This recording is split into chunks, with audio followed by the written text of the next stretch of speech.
संसदीय समिति की रिपोर्ट कहती है कि देश में जो निजी संस्थान हैं, उनकी संख्या बहुत कम है। आखिर कम है तो क्यों है? किन की है? वो हम बताते हैं। एससी-एसटी की संख्या अगर देश के निजी विश्वविद्यालयों में देखी जाए तो नाम मात्र है।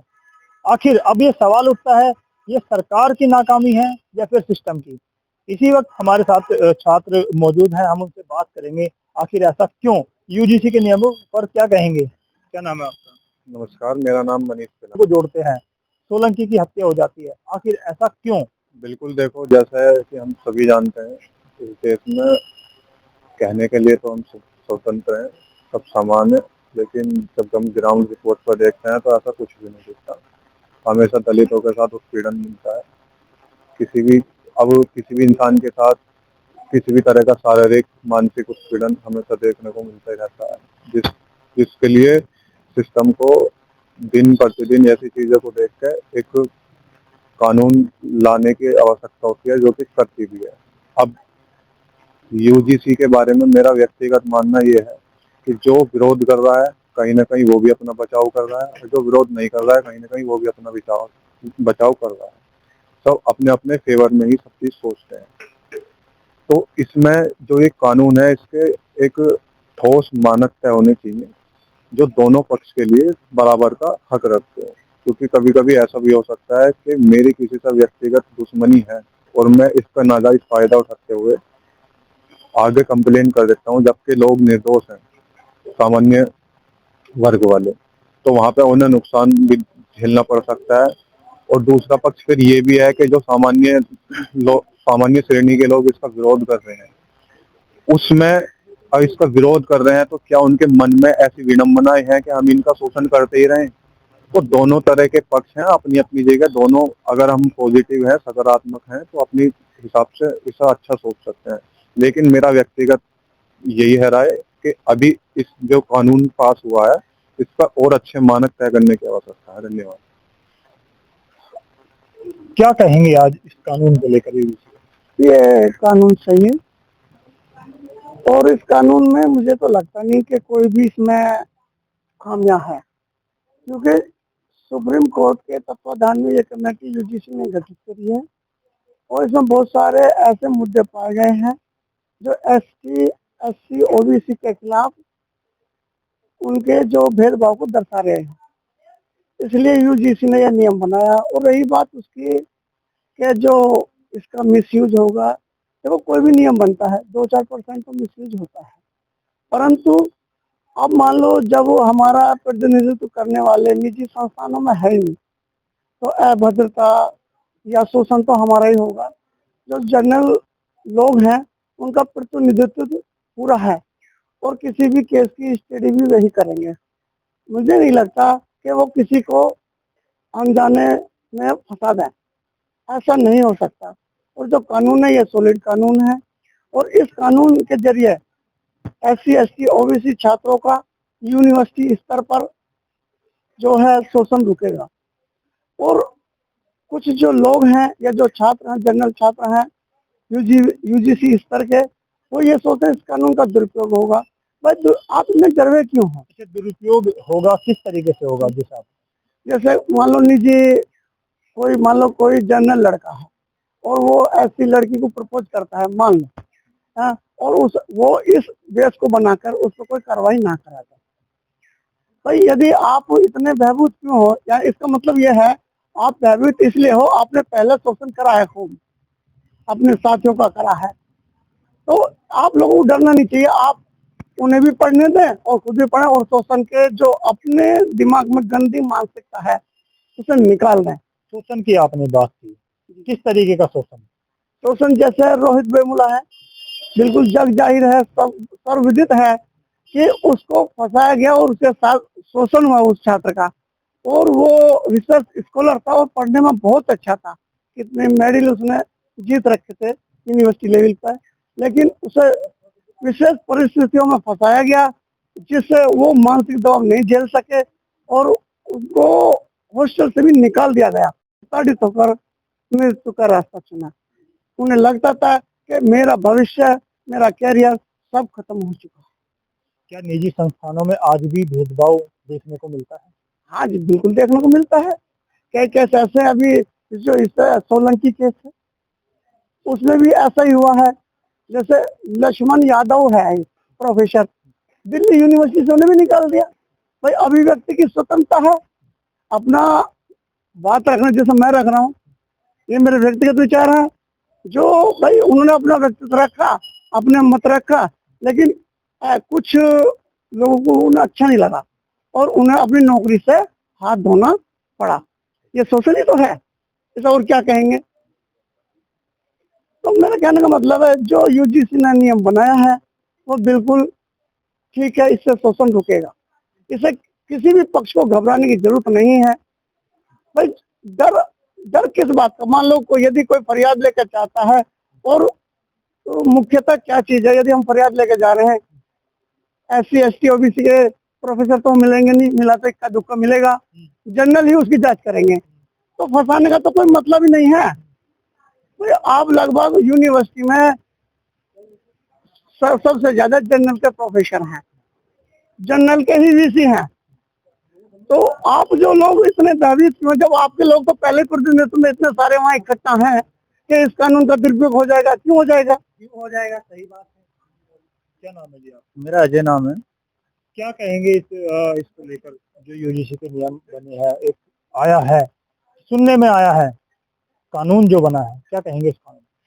कानून सही है, लेकिन सरकार अपनी नाकामियों को छुपाते हुए इस कानून को बनाया है। ये कानून 2020 से पहले बन जाना चाहिए था।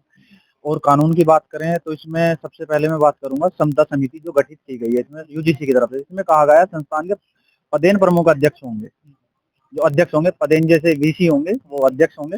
उसके बाद उच्च शिक्षण संस्थान से 3 वरिष्ठ प्रोफेसर होंगे, जिसमें संकाय अध्यक्ष होंगे, संकाय सदस्य होंगे। ठीक, उसके बाद उच्च शिक्षा संस्थान का एक कर्मचारी होगा। ठीक है, ऐसे ही इसमें 2 छात्र प्रतिनिधित्व नामांकन के तहत शामिल किए जाएंगे। अब ये बताइए कि जब ये लोग इसकी जांच करेंगे, पहली बात तो है कि विश्वविद्यालय में, किसी भी विश्वविद्यालय में चले जाइए, ओवरऑल संसद की रिपोर्ट कहती है, लोकसभा की रिपोर्ट कहती है संसद की, कि ST के 83%, OBC के 80% और SC के 64%, यानी 64% ये असिस्टेंट प्रोफेसर के पद खाली हैं, और एसोसिएट के 65% ST के, OBC के 69% और SC के 51% पद खाली हैं। तो जो लोग इसका विरोध कर रहे हैं, फिर उनके साथ अन्याय कैसे हो सकता है? क्योंकि जो जांच करने वाली समिति गठित होगी उनमें सभी प्रोफेसर इनके हैं, है ना। और फिर जो लोग इसका विरोध कर रहे हैं वो ये कह करके विरोध कर रहे हैं कि इसका दुरुपयोग होगा। आप मुझे ये बताइए दुरुपयोग कैसे होगा?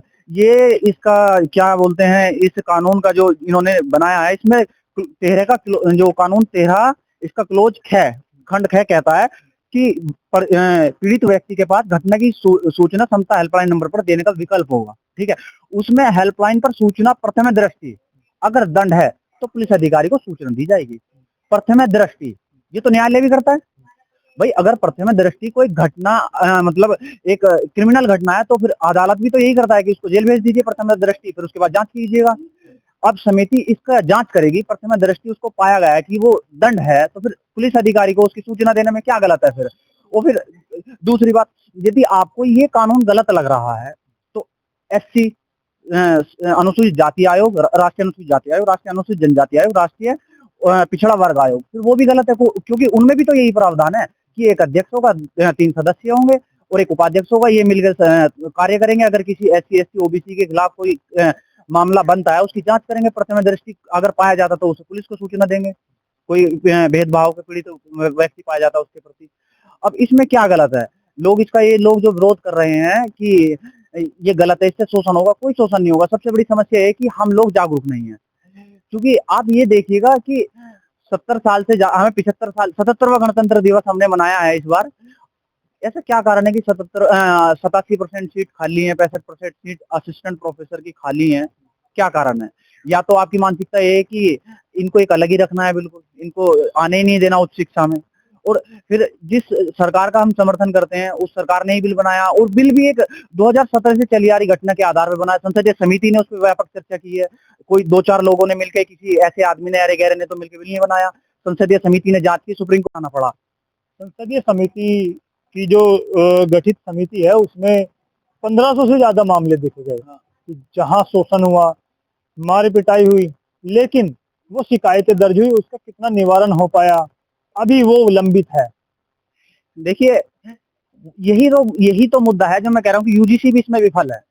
इस कानून में भी ये यूजीसी आपने कहा ना आपने कि अध्यक्ष भी इन्हीं के होंगे, हाँ, और जो नीचे के होंगे उसके वो भी उसके होंगे, तो आप तो इसको सही ठहराते हैं या गलत ठहराते हैं? नहीं, देखो फिलहाल तो सही है क्योंकि अभी विकल्प तो कुछ है नहीं, विकल्प तो कुछ है नहीं ना अभी। लेकिन मैं ये कहना चाहूंगा कि इसमें यूजीसी को और व्यापक विस्तार से इसमें थोड़ा और निस्तारण करना किस चाहिए। तरीके से? जैसे कि अध्यक्ष एक वीसी अध्यक्ष वीसी होंगे, जो चांसलर होंगे, वाइस चांसलर होंगे वहां पर, और जो 4 सदस्य हैं उसमें ये प्रावधान करना चाहिए कि एक अध्यक्ष, मैं आपकी बात बीच में रोक के कहूंगा कि अध्यक्ष जो वाइस चांसलर होंगे वो एससी एसटी ओबीसी जनरल हो सकते हैं, या फिर जब विश्वविद्यालयों में एससी एसटी जनरल मतलब ओबीसी वाइस चांसलर है ही नहीं तो होंगे कहां से। मैं ये कहना चाहूंगा जो प्रोफेसर है, इसमें 4 प्रोफेसर का प्रावधान किया गया है, उसमें एक जनरल, एक एससी, एक एसटी, एक ओबीसी, ये होने चाहिए। क्योंकि इस तरह से ही निस्तारण, क्योंकि आप एक बात बताइए इस पर मैं एक खटास करना चाहूंगा कि धर्मेंद्र, देखिए विश्वविद्यालय में जो एससी एसटी ओबीसी के जो बच्चे हैं उनके साथ पहले से ही बहुत भेदभाव होता आया है। सरकार को ये नियम बहुत पहले बना देना चाहिए था। और अगर कोई समिति गठित हो रही है तो जैसा कि अभी अजय भाई ने कहा कि समिति में मैक्सिमम जो लोग हैं वो पहले जर्नल गठित हैं, जो कि जनरल नहीं होने चाहिए। जनरल का मतलब मेरा ये नहीं है, उसमें हर वर्ग का व्यक्ति होना चाहिए। इसमें एसटी भी हो, ओबीसी भी हो, और उसके साथ साथ जनरल भी हो, और यहाँ तक कि जो अध्यक्ष रहेगा तो बीसी रहेगा, और बीसी ज्यादातर सभी जनरल ही हैं। तो यहाँ पारदर्शिता लाने के लिए हमें सबसे पहले इसमें हर वर्ग का व्यक्ति रखना चाहिए। और पहले लंबे समय से एससी एसटी पर जो गलत चीजें होती आ रही हैं उन चीजों का, गलत चीजें जैसे मैं अगर बताऊं तो बहुत लोग आज तक प्रताड़ित हुए हैं। जैसे मैं नाम नहीं लेना चाहूंगा किसी का, एससी एसटी ओबीसी के बच्चों को सही तरीके से जब कोई रिसर्च कर रहा है उनको हॉस्टल की प्रॉब्लम रहती है। ठीक है, आए दिन जो है हॉस्टल में किस तरीके की प्रॉब्लम? हॉस्टल में अगर देखा जाए तो ग्रुपबाजी चलती है वहाँ। ठीक है, और फिर मानसिक प्रताड़ित करते हैं। ठीक है, इस तरह की चीजें मतलब आज तक होती आई है एसटी ओबीसी बच्चों पर। तो जातिवाद का एक वो है, लिंग भेद की वो है, इस तरह की चीजें नहीं होनी चाहिए और ये नियम बहुत पहले आ जाना चाहिए था। ठीक है, मैं यही कहूंगा कि इस नियम को अच्छी तरीके से लागू किया जाए और इससे जो है समाज को, एससी एसटी ओबीसी को सुरक्षा मिलेगी। ठीक है, बस। आप चौधरी चरण सिंह विश्वविद्यालय में पढ़ते हैं, पढ़ाई कर रहे हैं या पढ़ाई कर चुके हैं, किस तरीके की यहाँ पर आपको एससी एसटी ओबीसी के लिए जो एक शोषण का शब्द ज्यादा निकल कर आया, उसको किस तरीके से देखते हैं, किस स्तर पे देखते हैं? विश्वविद्यालय में आप किसी भी विभाग में चले जाइए, 90% जनसंख्या एससी एसटी ओबीसी की है देश में। उसके आधार पर किसी भी विभाग में आप मुझे प्रोफेसर का रेशो दिखा दीजिए, ये शोषण ही तो है। कि जिस विभाग से मैं पढ़ा हूँ, इतिहास विभाग, उसमें एससी का एक प्रोफेसर है वर्तमान में और ओबीसी का ट्यूटर रख रखा है और जर्नल। तो फिर ये शोषण नहीं तो क्या है फिर? क्योंकि आप क्राइटेरिया जो है, जो जनसंख्या के अनुपात में प्रोफेसरों की नियुक्ति होनी चाहिए, वो क्यों नहीं हो रही? क्योंकि नॉट सुटेबल दिखा दिया जा रहा है।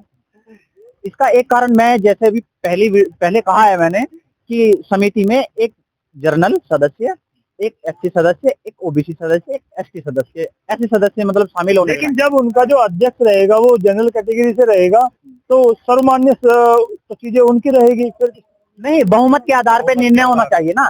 जैसे कि इसी का तो यही तो परिणाम है कि जितने भी जहां पर इंटरव्यू होता है, साक्षात्कार, वहां पर भेदभाव का कारण यही है। क्योंकि जिस समुदाय का बच्चा वहां इंटरव्यू दे रहा है, उस समुदाय का कोई भी उसके वर्ग का प्रतिनिधित्व करने वाला प्रोफेसर या कोई भी व्यक्ति इंटरव्यू पैनल में बैठा हुआ नहीं होता।